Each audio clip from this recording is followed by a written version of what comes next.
Bom, vamos lá, vamos começar nosso curso básico de fotografia. O curso está dividido em 3 módulos. No primeiro módulo nós vamos falar sobre tipos de câmera, tipos de lente, abertura e foco. No módulo 2, exposição, velocidade do obturador, o ISO e fotômetro. E na aula, no módulo número 3, nós vamos falar tipos de luz, flash, composição fotográfica e dicas preciosas sobre fotografia. Fotografia é luz. Fotografia quer dizer luz, escrita com a luz, né? Foto é luz, grafia é escrita. Fotografia é a escrita com a luz. A gente só enxerga a lua porque tem a luz do sol que rebate nela, senão a gente não enxergaria a lua, né? Então o sol é a nossa primeira fonte de luz. Eu botei aqui alguns exemplos de fotografia utilizando a luz do sol, o contraluz que dá essa imagem em silhueta. Então o sol é a principal fonte de luz que nós temos e a gente deve utilizar bastante a luz do sol para fazer fotografias, né? Principalmente ao ar livre.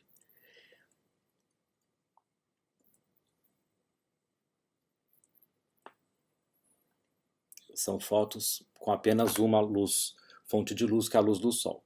Aqui eu coloquei uma foto que é uma outra fonte de luz, que é o fogo. Temos a tela do celular e temos as luzes artificiais, né? Então são vários tipos de luz que permitem com que a gente crie algumas imagens, criem as imagens, né? Sem luz não tem imagem nenhuma.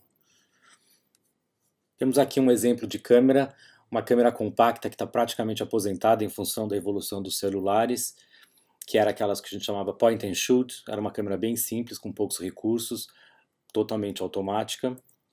Temos a câmera bridge, que é uma câmera intermediária, vamos dizer assim, entre as câmeras do celular e as câmeras DSLR. Ela já tem mais recursos, você tem possibilidade de maiores ajustes manuais, é uma câmera que tem um preço mais acessível, é uma boa opção para quem precisa de um equipamento mais profissional, mas não precisa gastar tanto dinheiro como uma DSLR, por exemplo. E a DSLR, que é a Digital Single Lens Reflex, que tem aquele espelho que você, quando vai tirar a foto, você consegue ver exatamente através de um espelho a 45 graus o que a lente da sua câmera está vendo e o sensor, consequentemente, vai ver. Então nós vamos falar bastante sobre esse tipo de câmera. É ideal que para esse curso que você tenha alguma câmera similar, não importa qual a marca, não importa qual o modelo, mas que você tenha a possibilidade de ajuste manual, né? Nós vamos falar sobre os ajustes manuais para que você tenha as opções para fazer os ajustes da sua câmera e não deixar que ela faça automaticamente as definições. O que é pixel, né? Pixel é a contração de picture element, né? Pixel quer dizer picture element, que é a menor parte da imagem. São aqueles pontinhos que formam a imagem, né? A nossa imagem digital é formada por megapixels. São muitos pixels, cada um de uma cor, né? Cada um com uma coloração, que vai criar e formar aquela imagem. Então, a gente sempre pergunta, quantos megapixels tem sua câmera? É exatamente para saber a qualidade que a sua imagem vai ter quando você tiver todos esses pontos lado a lado criando essa imagem, né? Então, a criação ocorre após a luz ser captada por diversos sensores que enviam sinais elétricos e formam a imagem da câmera digitalmente. Existem dois sensores, né? Os sensores eles imitam o antigo ISO, né? Que era a fotossensibilidade dos filmes, dos antigos filmes, das películas. Então esses sensores eles captam essa luz e formam a imagem. Então os principais são o CCD e o CMOS. É interessante você saber qual é o sensor da sua câmera, mas hoje em dia, para ser bem sincero, o CMOS tem sido o mais comum, né? O CCD já foi o principal, o CMOS se desenvolveu mais e hoje em dia é mais comum ver o CMOS. Aqui temos uma tabela comparativa da resolução, só para vocês entenderem um pouco melhor, né? A largura versus a altura, a multiplicação dos pixels da largura versus da altura dá a quantidade de megapixels que sua câmera tem. Então 5.504 por 8.256 você chega em 45 milhões, né, de pixels, que formam a sua imagem. Além disso, é fundamental saber a quantidade de dots per inches, né, DPI. Porque se você está usando eletronicamente essa imagem, ela não precisa ter 300 dpi, que é a quantidade de pixels para impressão, né, per inch. Né, eletronicamente, o mais comum é você usar 72 dpi, 96 ou até 150 dpi. Né? Acima disso, você já tem qualidade para impressão. Os cartões de memória são a alma da câmera, né? Você não pode esquecer os cartões de memória em casa que você não vai conseguir fotografar. Eu sempre brinco, né, que a bateria é o coração e o cartão de memória é a alma, porque se você esquecer um ou o outro, você não vai conseguir fazer seu trabalho. Então tenha sempre suas baterias carregadas e carregue com você os seus cartões de memória. Os cartões de memória mais comuns são o Compact Flash e o SD. E aqui tem um exemplo de um cartão de memória de 32 GB que pode armazenar mais de 12.000 fotos, com cada foto a 8 megapixels. Dependendo da sua câmera, a sua fotografia vai ser ainda maior, pode chegar a mais de 20, 30 megapixels, e aí então você não vai conseguir fazer tantas fotos no mesmo cartão. Provavelmente você vai precisar de um cartão maior, um de 64 GB seria mais recomendado. Nenhuma mídia digital é 100% segura, então ele deve ser sempre manuseado com todo cuidado, sempre armazenado com todo cuidado, para que você não tenha nenhum problema posterior na leitura dessas imagens. Eu tenho um exemplo aqui de um SD de 64 GB, ele é um cartão rápido. Você pode olhar aqui, está escrito 170 megabytes por segundo. O que isso quer dizer? Que ele tem uma velocidade de gravação bem rápida. Ele grava 170 megabytes por segundo. Então você consegue tirar fotografias subsequentes sem ter que ficar esperando a câmera fazer essa gravação no cartão. Né? Se o seu cartão for um cartão menos profissional, ele vai ter uma taxa de gravação de velocidade inferior.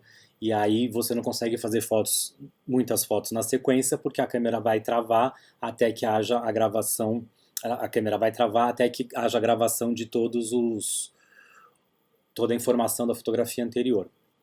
Né? Aqui do lado esquerdo nós temos uma trava de segurança, eu quase nunca uso, mas você, se deixar ela travada, você não consegue gravar mais nada, nem deletar esse cartão de memórias, né? Então, se você tiver ali um material que você corre o risco, tem medo de perder ou de formatar o cartão, você trava você abaixa essa travinha. Aqui eu colacionei os 3 tipos principais de imagem, o JPEG, o TIFF e o RAW.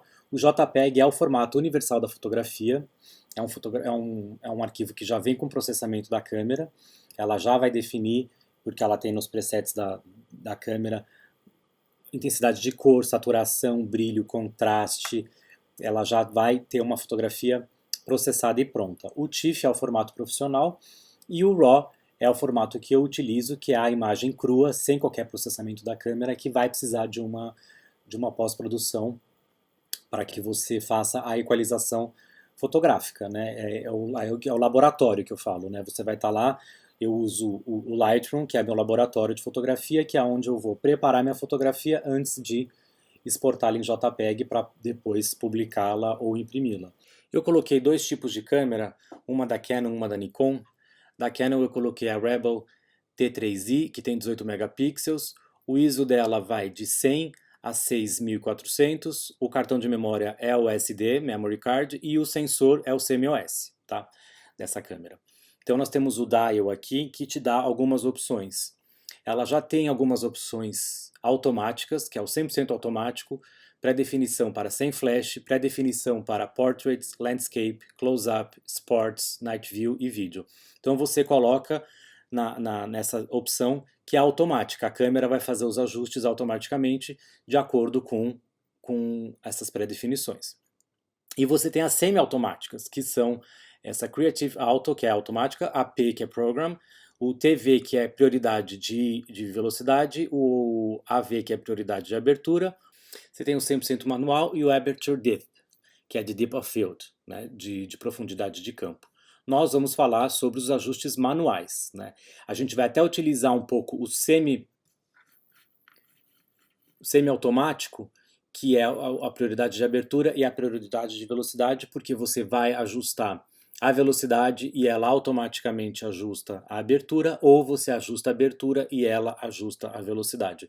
Para a gente fazer exercício é bem interessante. A Nikon, eu coloquei aqui um exemplo da D3200, ela tem 24 megapixels, o ISO também vai de 100 a 6400, memory card é o mesmo, SD, e o sensor também é o CMOS. Então elas são câmeras similares, só que uma é da Canon e outra da Nikon. Sempre me perguntam qual que é a melhor, qual que é a melhor. Não tem a melhor, né? São duas excelentes marcas, marcas de ponta. É uma decisão bastante pessoal. Os ajustes da Nikon também tem esses ajustes automáticos e os ajustes semi-automáticos. Então a gente vai deixar preferencialmente no ajuste manual aqui no nosso curso. Bom, vamos falar um pouco sobre tipos de lente. Existem basicamente 3 tipos de lente. As lentes grande-angulares, que abrem o ângulo de visão da câmera, que são indicadas para fotografar grupo de pessoas, paisagem, arquitetura, fotojornalismo. Elas possuem grande profundidade de campo. Então aqui é uma foto de teatro, né? Foto de cena, que você tem toda a boca de cena do teatro na fotografia. Uma outra foto de cena que você consegue pegar todo o cenário e um grande número de pessoas. Um vale, os dois lados de um rio, a extensão toda de um metrô. São fotos que realmente têm essa visão bem aberta.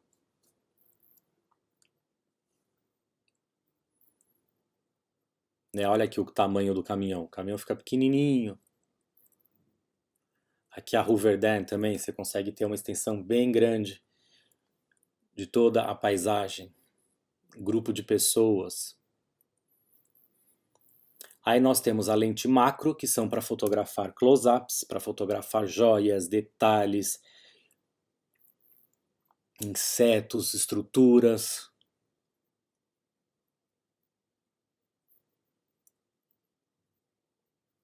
Aqui uma fotografia que a gente consegue ver. Aqui é uma fotografia tão próxima que a gente consegue até ver meu reflexo na pupila. E você consegue ver bem perfeitamente todas as ranhuras da íris. Fotografia de joias, né? A macro você se aproxima bastante do seu objeto. Temos as objetivas normais, que são as 50mm, e elas se aproximam ao que o olho humano vê, sem nenhuma distorção. As grandes angulares acabam criando distorções, as macros também, todas as lentes acabam criando alguma distorção, porém as 50mm elas são bem similares ao que o olho humano vê.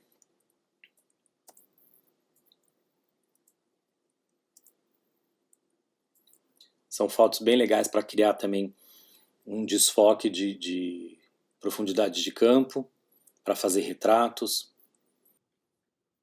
Temos também a teleobjetiva, que ela aproxima bastante a imagem da câmera, então é especial para você fazer retratos, natureza, esporte, fotojornalismo, quando o seu objeto está longe, fotografar surf, fotografar passarinho, fotografar teatro.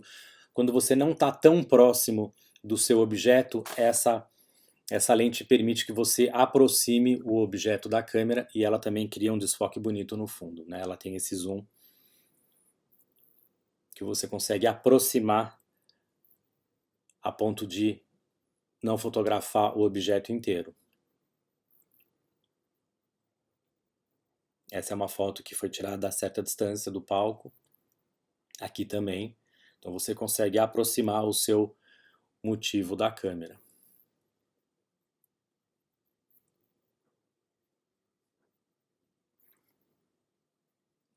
São lentes muito boas também para fazer retratos.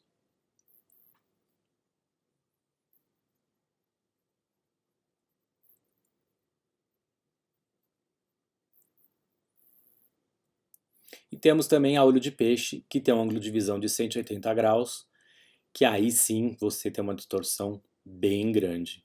Então são lentes que acabam tendo uma utilidade um pouco menor.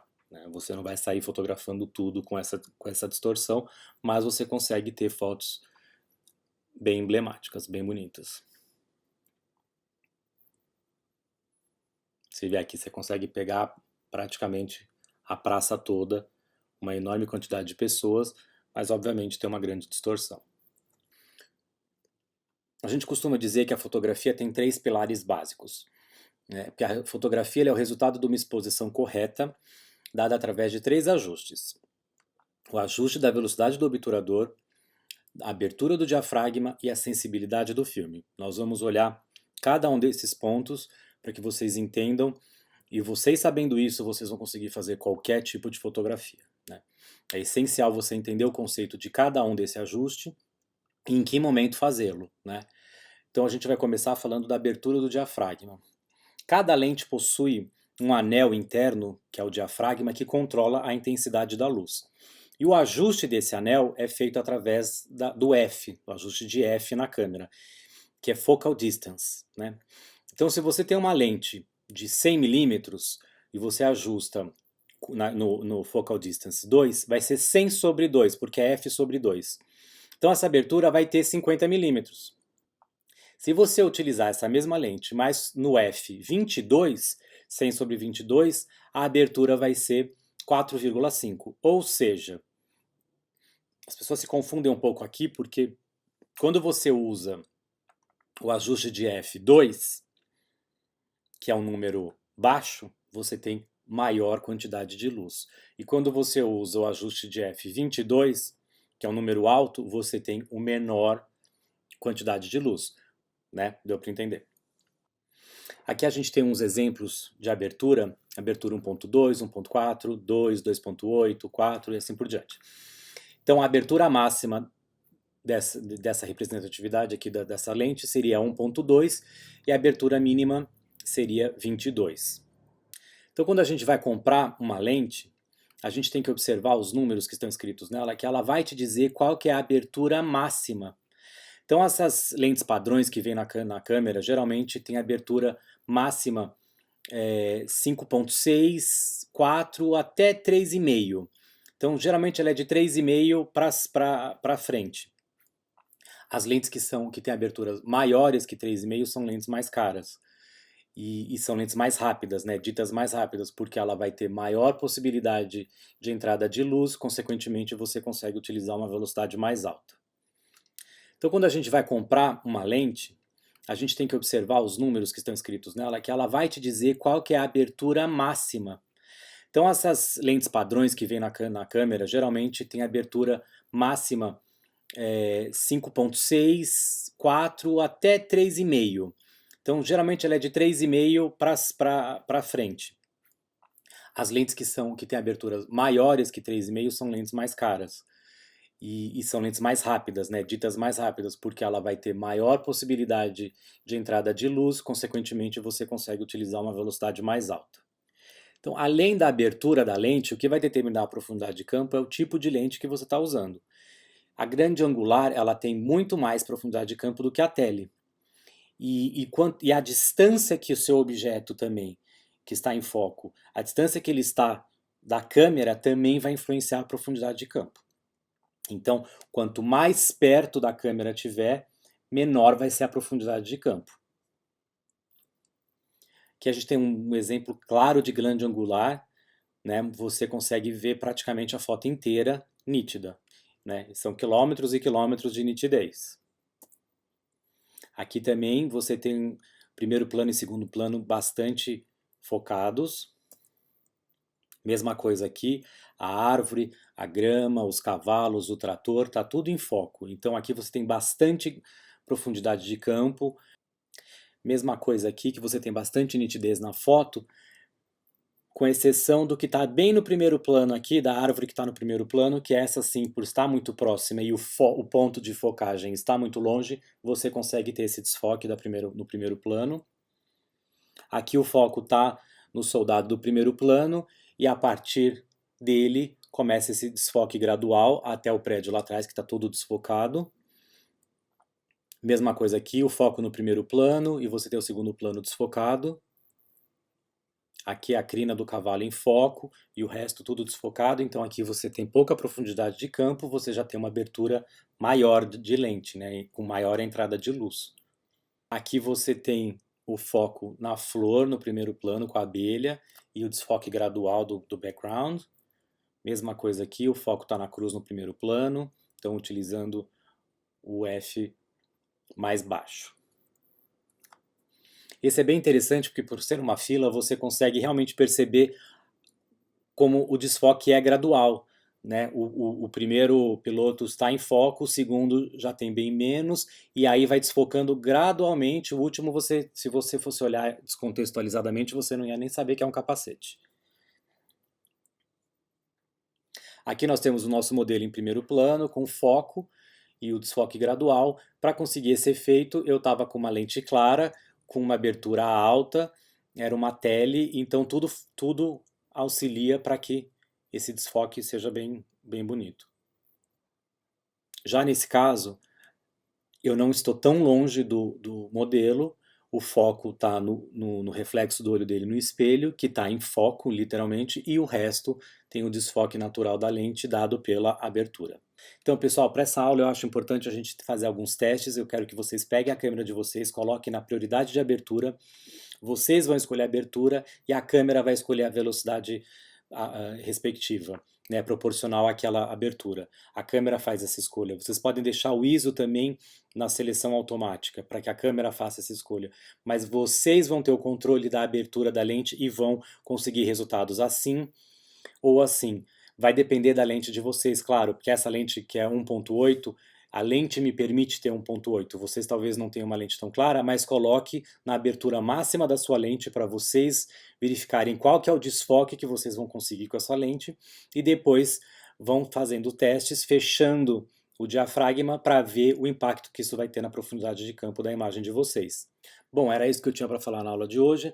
Então é muito importante que vocês assistam a aula 2, o módulo 2, que a gente vai falar sobre a velocidade do obturador e o ISO, formando assim essa trinca de ouro, os 3 pilares da fotografia, que são fundamentais para que vocês possam fazer a escolha de vocês e ver que impacto que isso vai ter na imagem que vocês vão conseguir. Tá certo? Muito obrigado, até a próxima.